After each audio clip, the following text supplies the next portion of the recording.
This episode of FineScale Modeler's New Product Rundown features Academy's M1A2 Abrams, Eduard's Rise of the Bubbletops, Dragon's Big Scharnhorst, and Roden's VC10.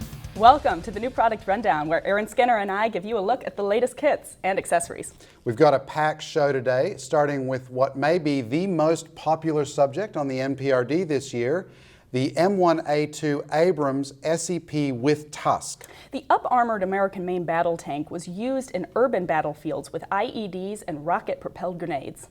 This 1/35th scale kit is all new and shares no parts with Academy's previous M1s. It includes parts to build one of three versions, the M1A2 Abrams Tusk II, the M1A2 Tusk, and the M1A2 V2. The first page of the instructions lists the steps specific for each of them. The crisply molded hull parts feature great detail, including the non-skid texture on horizontal surfaces. The lower hull has separate side panels with sharp bolt detail around the road wheel mounts. The road wheel arms are keyed for alignment. The moldings are first-rate with no flash and virtually invisible mold seams. Check out the wheels and idlers. Beautiful detail. The one-piece vinyl tracks have the correct square rubber blocks and minimal ejector pin marks. The rear panel is fitted with separate ventilation and air conditioning units with grills. The hull's Tusk armor is produced in layers, just like the real thing. There's the basic skirts, the Tusk 1 blocks, and the Tusk 2 curved plates. 3 round sections comprise the main gun, with front and rear sections separated by the bore evacuator. The muzzle is open. Turret halves, complete with the same subtle non-skid as the hull, sandwich the mantlet and allow the barrel to elevate. The loader and commander's hatches are posable with detail molded inside. There's a ton of other features on the turret, including beautifully molded baskets and rails, Radio equipment, smoke launchers, stowage boxes, CIP panels, ammo boxes, jerry cans, siding optics, and terrific-looking machine guns for the commander and loader, as well as the 50 cal mounted on the main gun. Optional parts provide for the loader's gun and the remote weapon station on the V2 tank. The shielding for the crew positions includes armor plates with separate frames for the ballistic glass. Frames for the Tusk 2 standoff armor plates show bolts.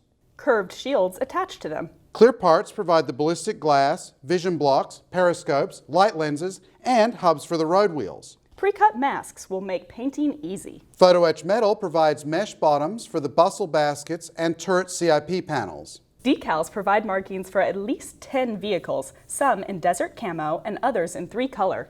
There are a ton of options and details in this kit, and it should be a lot of fun to build. I concur. Box art. The illustrations that grace the covers of many kits has been a feature of the hobby since its infancy. Exciting, dramatic, and beautiful images of the subject enticed many of us to buy the kits from store shelves and catalogs. Some of those artists gained a following, and their art is now collectible. Few working today are as well known as artist Koiki Shigeo, whose work has graced the Hasegawa boxes for years. And more recently, some kits from Eduard, including the BF109 G6 we looked at in the last episode. Now, Eduard has teamed up with the Japanese aviation artist for its inaugural kit of the Eduard line, the Rise of the Bubbletops. The heart of this new release is a 16.5 by 23.4 inch print of a Canadian Spitfire Mark 16 tangling with an FW190 D9. Printed on heavy art paper, the picture is ready for framing. Inside the box are 1/48 scale kits of the Spitfire and Focke-Wulf. The Spitfire is Eduard's Mark 16, the last Merlin engine Spit with an E-wing and a cut-down rear fuselage to accommodate the bubble canopy. Fine panel lines and rivets mark the surfaces of the parts. The artwork subject has the clipped LF wings and the pointed rudder.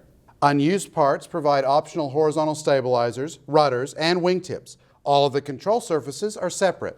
Walls and frames comprise the cockpit structure that receives details such as the seats, controls, and instrument panel. Pre-painted photo etch supplies the armored backplate and headrest, seat belts, instrument panels, and other controls. The underwing scoops have internal details and posable rear ramps. And check out the exhaust with open ends and weld seams. In addition to the windscreen and canopy, the clear sprue provides wingtips, lights, and gun sight. Eduard's FW190 D9 is a few years older than the Spitfire. It shows crisp surface detail on the fuselage halves. The one-piece lower wing mates with the upper halves and includes open shell ejection ports and separate ailerons. The rudder is also separate. The cockpit has a floor, walls, instrument panel, and controls. As with the Spitfire, pre-painted photo etch provides dials, seatbelts, pedals, and switches. There's no engine, but the door is famous for having a lot of detail visible through the wheel wells. Eduard provides a healthy dose of that equipment, as well as the wing root and upper cowl gun bays. A windshield, open and closed canopies, and a gun sight are provided in clear plastic. Pre-cut masks are supplied for both the Spitfire and the FW-190. One marking option is provided for each aircraft to match the box art. Dorothy 2 is a Spitfire flown by Flight Lieutenant Bill Harper of No. 421 Squadron, Royal Canadian Air Force, in late April and May 1945. The FW-190D9 is an aircraft from Jagdgeschwader 2 and captured by American forces near Frankfurt in April 1945. With the artwork and 2 premium models, this Eduard kit is a great release. Yep, and that print is going to have a place of pride in the FSM offices. Next, we hit the waves with Dragon's 1/350th scale Scharnhorst in 1941 fit. Launched in October 1938, the German battleship, sometimes called a battle cruiser, carried 9 11-inch guns and 3 turrets. Spending the war in the Atlantic and North Sea, Scharnhorst and her sister ship Gneisenau sank the British carrier Glorious and its escorts off Norway in June 1940. Scharnhorst met its end December 26, 1943 at the Battle of North Cape. Yeah, only 36 of the 1,968 crews survived. This kit shares many parts with the late war 1/350th scale Scharnhorst Dragon released in 2010. The hull is split along the waterline, and both the upper and lower halves incorporate braces for stability and strength. The 2-part deck has molded-on planks and fittings. Many of the superstructure parts are molded in one piece with detail top and bottom, inside and out. There's frame detail under the decks. Slide molding produced the funnel in one piece. The gun turrets, both the main and the secondary armament, have separate barrels and sharp detail. The blast bags for both caliber guns are provided in flexible Dragon styrene with nicely molded folds. Smaller guns and the rangefinders look terrific. There's a ton of smaller details like ship's boats, Searchlights. cranes, masts, and more. There's an Arado float plane. And 2 catapults. Photo etch metal supplies railings, ladders, chains, masts, wheels, reels, and dividers for the funnel. Decals provide markings for the scout planes, flags, hull names, and deck markings for the ship as it appeared in 1940. In 1/350th scale, the Scharnhorst is more than 2 feet long. And Dragon crams the big model with a lot of detail. Now arriving on the MPRD, Roden's 1/144 scale Super Vickers Commercial, or VC-10. Miss, can I get some more peanuts? The graceful 4-engine jet first flew in 1962 and was designed for so-called hot and high routes in Africa. The fuselage has fine recessed panel lines and door outlines and open cabin windows. Strips of windows are molded in clear plastic to fill the openings. The windscreen part includes a section of the fuselage. The wings show the same surface engraving and include the flap actuator fairings. The small outboard wing fences are absent, but the large inboard fence is a separate part. The vertical tail is separate, and the main bodies of the twin-engine pods are molded in halves.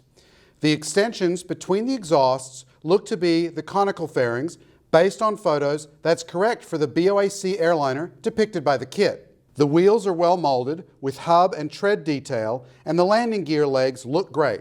The instructions give measurements to accurately place the fine antennas and pitot tubes. As a new feature, Roden includes a set of pre-cut masks for the windows. This kit includes decals for the BOAC airliner.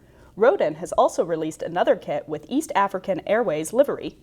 We've waited a long time for a little VC tenderness, and this kit looks like it was worth the wait.